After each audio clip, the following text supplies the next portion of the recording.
People, Deluded, I'm back again. Arsenal 2, Rapid Vienna 1, Arsenal 2, and it took 70 odd minutes, but we finally score a goal. We get out of jail. We start our group in not necessarily the best way performance wise, but in terms of result, all that matters is the 3 points. Is set our group stage up perfectly to move on and hopefully, you know, not make like today, not make this group stage or our Europa League campaign in the group stages harder than it has to be. Obviously, going into this game in the best way possible was to shut this game up real quickly, take off the players that need to be taken off, not potentially use the likes of Aubameyang and Bellerin, who probably are going to feature from the off against Leicester on Sunday, which is on pay-per-view, which I shall not be paying for. I'll be watching on the stream and donating that 15 quid to a better cause, as some Arsenal fans have done. But it is what it is, you know. The only problems for me is that, you know, in isolation, when you look at this game, you know, the themes of what, the sort of hangover that affected off, you know, it's almost like a City hangover. Because I know there was a bit rotation. Yes, he's named the stronger side. Big up Partey for starting. But it's almost like a hangover. And the constant themes that have been plaguing our season with not creating, with not taking enough shots, with not starting games stronger, you know, were a constant theme. Obviously, I feel the game management is and the tactics is one thing, but also the players. You've got to want to start off games better. You've got to want to be concentrated. I felt we were second best across most aspects, and I think we were caught in lapses of concentration, highlighted with the goal we conceded by Leno in whatever period it came. You know, we know Rapid Vienna are a good side. You can't underestimate any team in the Europa League, and you underestimate any team in football at any level, you're going to be in danger. You know, probably why Arteta named the strong lineup. Maybe a bit of that was his analysts and himself seeing the threat potentially Rapid Vienna pose. Maybe a bit of it was to start off strong. We know we've got 2 games in a week and whatnot. You know, I was happy to see Partey start. He had a good positive performance with his African partner in El Nene. You know, the Egyptian and the Ghanaian combined for a fantastic effect. I feel, you know, El Nene had a decent game. He was involved in Bellerin getting the assist for Aubameyang. Obviously, Partey just had a decent performance with him. You know, it weren't perfect because it couldn't have been for the team, but he did what he could, and hopefully he starts against Leicester and his team gets cracking. Gabriel, you know, Gabriel was superb today yet again, and he's had a fantastic start to his time as an Arsenal player. People, apologies as we've gone out of focus. I don't actually know what happened there. My camera's acting. But Gabriel was a colossus today, everywhere, you know. Tackles, passing, couldn't have asked him for any more. The problem with me is that, you know, and it's credit to Rapid Vienna. They didn't give us any respect. They started strongly. They got at us. You know, their 2 strikers, they were working for the ball. You know, they were getting cute little flick-ons. They were winning fouls. You know, they were at it. You know, they were set up a very good defensively. At times, it even looked like 3 at the back. In fact, I even made notes in one app. I made notes in one app of their formation. People, it looked like a 3/5 at the back. They remained rigid. They remained compact. But equally, you know, they looked to get forward. They tried to zip it apart. You know, they tried to knock it forward. They tried to show their technical level. From a Rapid Vienna point of view, I think they played well. You know, they let themselves down and didn't get 3 points. And it obviously hurts. But I think it was an encouraging performance from the Austrians. You know, they were presenting options. They definitely had more chances in the first half than us. They put us on the back foot. And again, the very thing I didn't want to happen in making the game harder than it has to be through our own doing is happening. And we need to do stuff. Like I said, we can talk about, you know, not having a creative midfielder, bringing in Mesut Ozil, as silly as that talk now is, and all of these sort of things.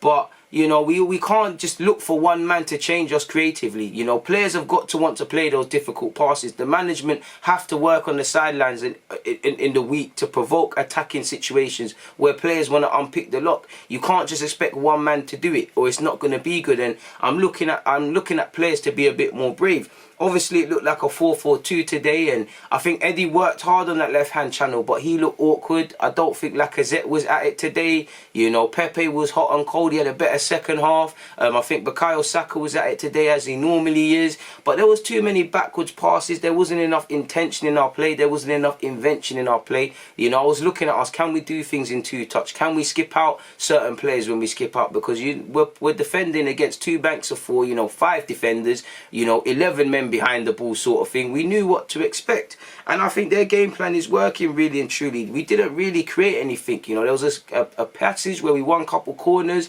You know, David Luiz, ball was overhit from Cedric Suarez to him and he made something of it. But other than that, we didn't really do anything. Like Cedric Suarez, I don't think he was as bad as some people. Like the man in my chapter and the things I'm seeing, I don't think he's as bad as that. But I do think he was lacking a lot of quality today and he didn't seize his chance. And regardless of, I don't necessarily rate Cedric Suarez or think he can be positive here. But one thing I have sympathy for him is that you have to take your chances. But he ain't really been fit. He ain't really had an opportunity, and he's just been thrown in. Like, you know, the opposition should be taking a chance, but he's not necessarily in the best of games, and it's his only opportunity. But I felt when this sub came, you know, ironically, Cedric Suarez was talking about as the best fullback going forward in this team, and I think Bellerin showed him a thing or two when he came on.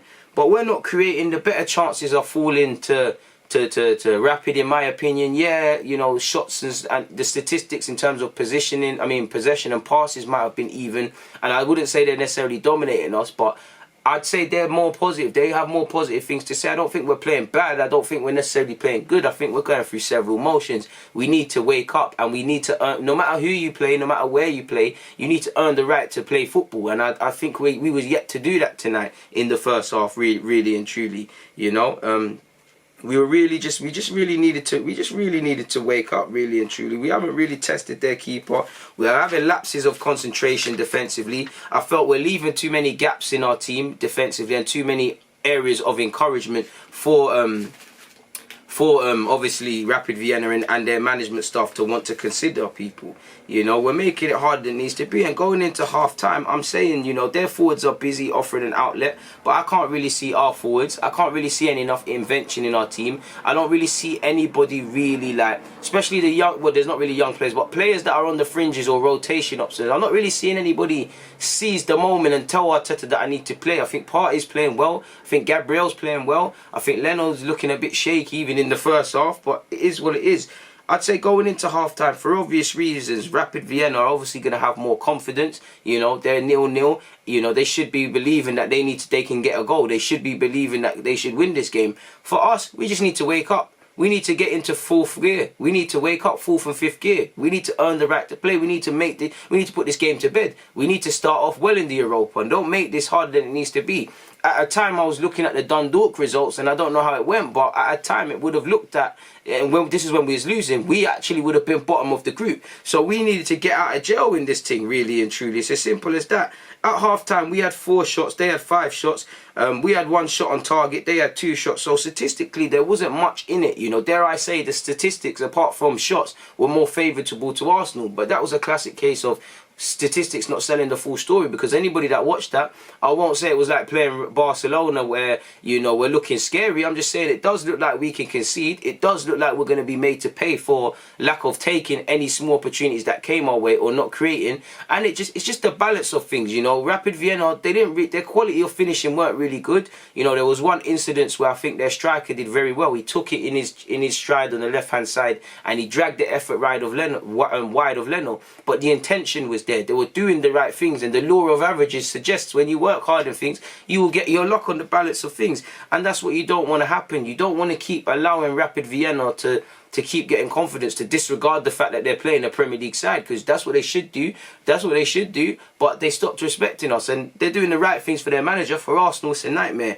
We need to inject more fluidity. The same things that we call in our team, we have been saying for a few weeks now. We need more intention. We need more invention. We need to look like we want to create and take chances collectively. Individuals alongside the team need to look like they're doing that. Because I know there's a bit of rotation and you're going to lose a bit of fluidity, but we've named a strong team. And that keeper, that fake Peter Cech, is probably laughing, because he didn't have nothing to do. He should feel that he's new or old black or one of them best keeper in the world, brothers, sort of thing. You know, the longer it goes where we're not testing them and it's 0-0, the more they're going to think they can snatch a game. And it's, as you lot know, it's always going to be an important second half for both teams as legs begin to tire, as Buki things start to happen and develop people. So like I said, there's nothing else. We know what we need to go out there and do, really and truly. We know essentially what we need to go out there and do, people. We shot ourselves in the foot. I haven't spoke about the goal. You know, what Leno is doing, I have no clue. You know, Leno is lapsing in concentration, and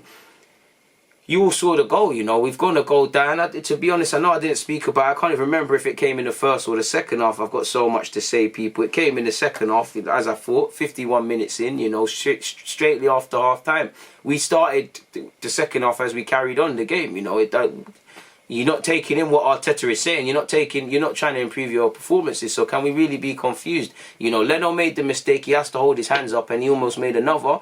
You know, but at the same time, his mistake summed up everything I'm looking at. Ultimately, being laxed, not having the right level of application, you know, being unnecessarily complacent, and that goals that Leno has to take the blame for sums up collectively for me what we're doing as a team. You know, that goal made us have to wake up. Simply put, we need to fix up and buck up our ideas. It's as simple as that if we want to get something out of the game. You know, it was good play, you know, to earn the free kick. You know, since Bellerin, just side note before I forget, you know, Bellerin deserves a lot of praise for how he played coming off the bench. His assist is one thing, but he was getting forward and he was presenting issues. And for me, he made me look stupid, because I was saying bring on Maitland. Maitland plays better with Pepe, and I said it in my live stream. I want Bellerin to make me look stupid for shouting that, and he did. You know, Bellerin was poor against City. He showed vintage Bellerin going forward in the second half, as he did in the second half against Sheffield United. Bellerin did a lot. We got out of jail with the free kick. You know, Pepe, bit of quality. You know, keeper misjudges his bearings from them. Luiz has headed into an empty net. 1-1, 70 minutes. We've got out of jail. We've got a point. You know, we can't lose this. You know, you can see the headlines. You can see the other fans running bants. In an ideal world, we want to win and Spurs lose today, regardless of it not meaning anything too tough for Europa as a whole. So we get out of jail at 1-1. You know, Arteta has made some substitutions, and our goal is a fantastic move. You know, it's a lovely move from the people involved, but the highlight will be El Nene's pass. I did feel the Rapid Vienna player did quite poor to not get that clear, but it's a lovely side defence splitting pass from El Nene, something we don't attribute to that. Bellerin's done well to just pull it into a dangerous area, and Aubameyang's done the rest, and that's Aubameyang's first goal, I believe, since he signed his new contract. Hopefully he gets his first in the league against Leicester. You know, strikers are quite weird and psychological and quite emotional, so hopefully any doubts he's had in his game, not that I believe he had some, are out of it with that goal, and you know, that sort of goal scoring drought off his shoulders. You know, his manager spoke about his goals will come, and he's come off the bench. Now, in an ideal world, as I've said, we shouldn't have had to bring on Bellerin and Aubameyang, because they're going to play against Leicester, and we made this game harder than it had to be. In an ideal world, Saka shouldn't have had to play 90 minutes. I don't know if Saka is going to play